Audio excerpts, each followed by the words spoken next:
forward to seeing all of you back in lessons in the next few days. But before we do, I need to talk with you about your recital. Your winter recital is a short 3 weeks away. The first one is on the 21st of January, and that is 3 weeks until it's showtime. So hopefully you've been practicing over break, and if you haven't, then I hope you start practicing this week because we're only going to have that little bit of time to get ready.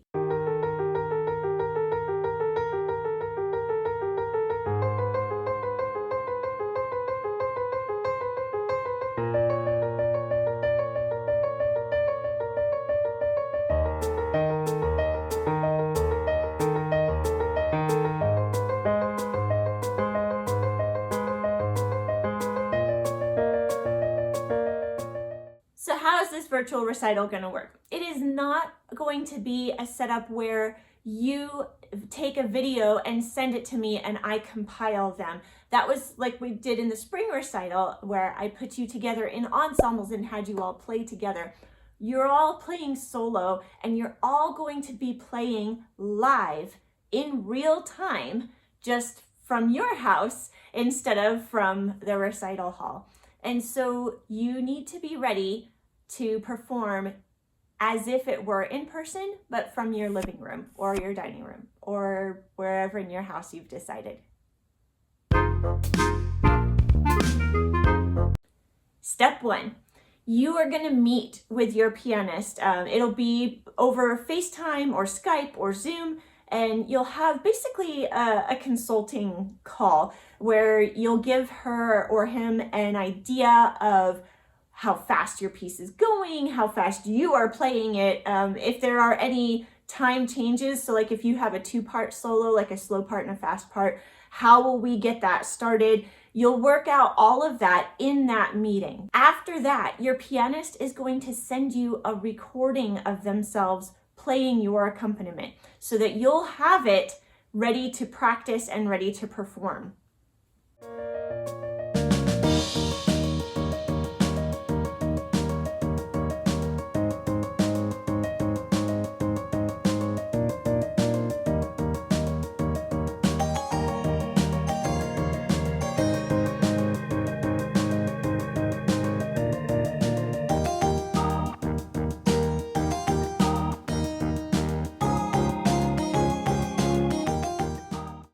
After your pianist sends you your audio file or your video file of the piano accompaniment, you will start practicing with that piano recording. And that will also be the recording that you will perform with, both for your recital and for solo and ensemble if you're participating this year. So how will that work? You'll have to send it to an external speaker. You can't use headphones for it because we need to be able to hear the accompaniment too. There's a couple different choices you have here. If you have an Apple device and you want to just send that recording to the HomePod and play it from there, that's great. That'll work awesome.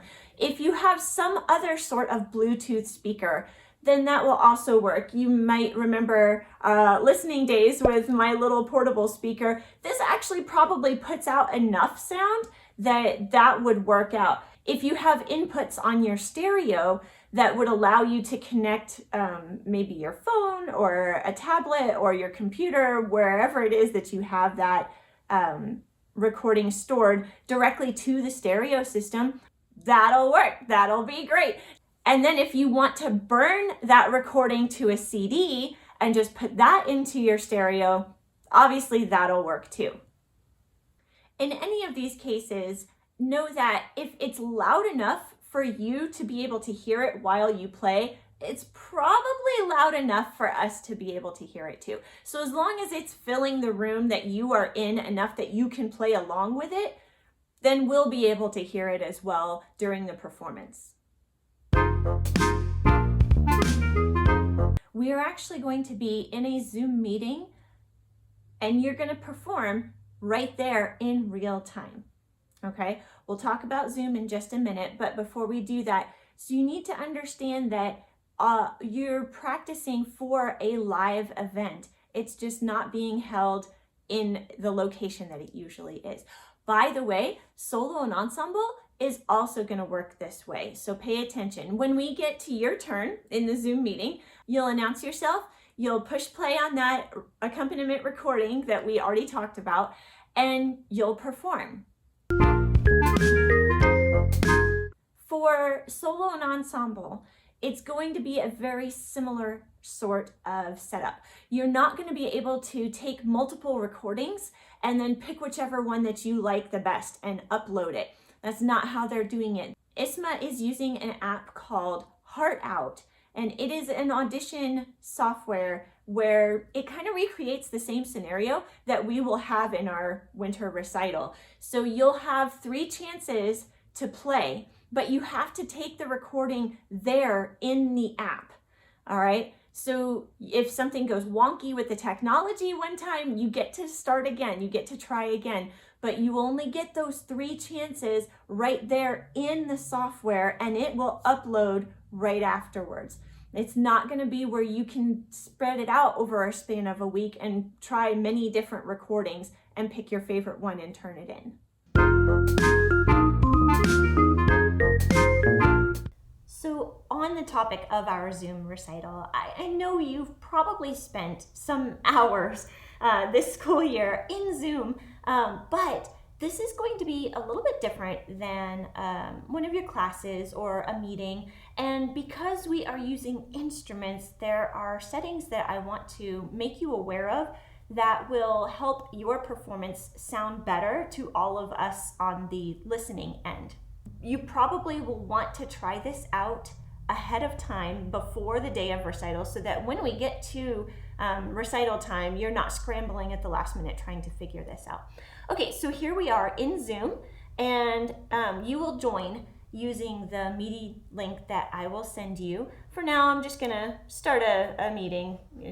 Okay, and so it says join with computer audio. Oh yeah, that's what I want. So yeah, go ahead and click that. And you'll see that my camera is turned off. That's because I don't need you to see me right now. Right now I need you to pay attention to my cursor so that you can see what you are going to do. All right, all the way down here in the bottom, you will see the microphone icon. If you click it, it will mute you.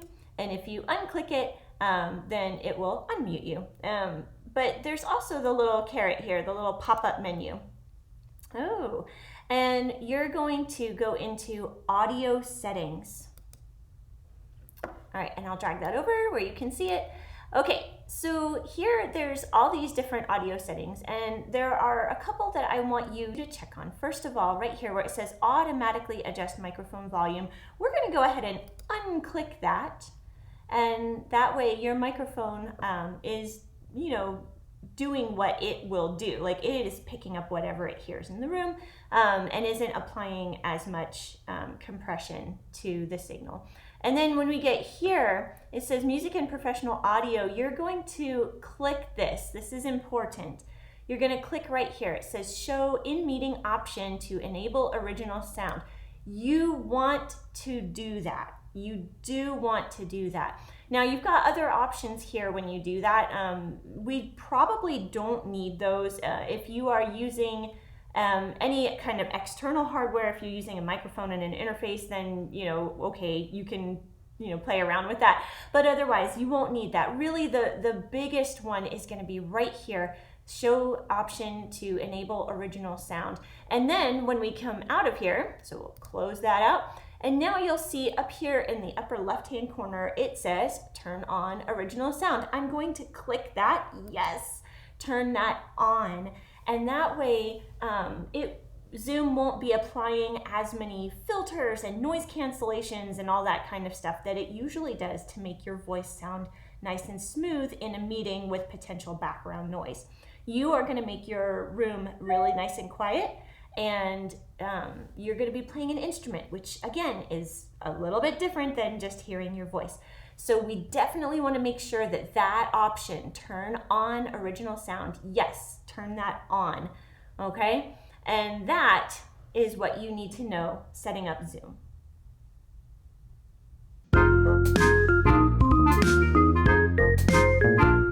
let's talk about recital dress. So this time around, it's going to be just a notch under business casual. That's maybe a couple of notches. Yeah, you need to go get dressed. Go put some clothes on. Okay, it's, come on. Look at the hole in your jeans, and can we find a nicer shirt? So a couple of things about the space that you choose to perform in. You want to make sure that you pick somewhere in your house that has a really good internet connection, okay? We don't want to be in the basement if it's always dropping the signal. Remember that you're going to be on a conference call, and so we need that internet connection to be as strong as we can get it. The second thing that I want you to pay attention to is the lighting in the room. If it's too dark, that's going to make it a little bit difficult for us to see you, and you are going to be performing. So we want to make sure that the lighting is up enough for us to be able to see your face. So one more thing about the space that you choose to perform in, you want to make sure that that space is quiet. So maybe turn off your phones or the TV. I said quiet.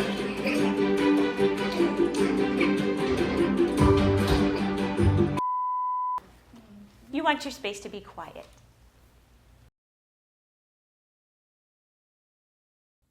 While we're on the topic of your setup for the recital and for solo and ensemble, let's talk about the camera placement from you.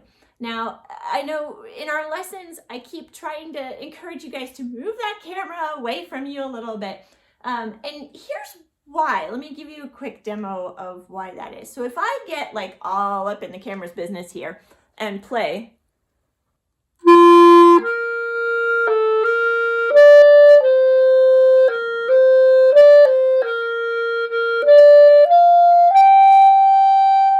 okay, and then I know it was like all in your face, right?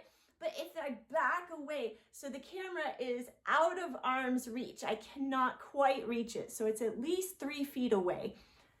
Now listen to how much of a difference in quality of sound there is.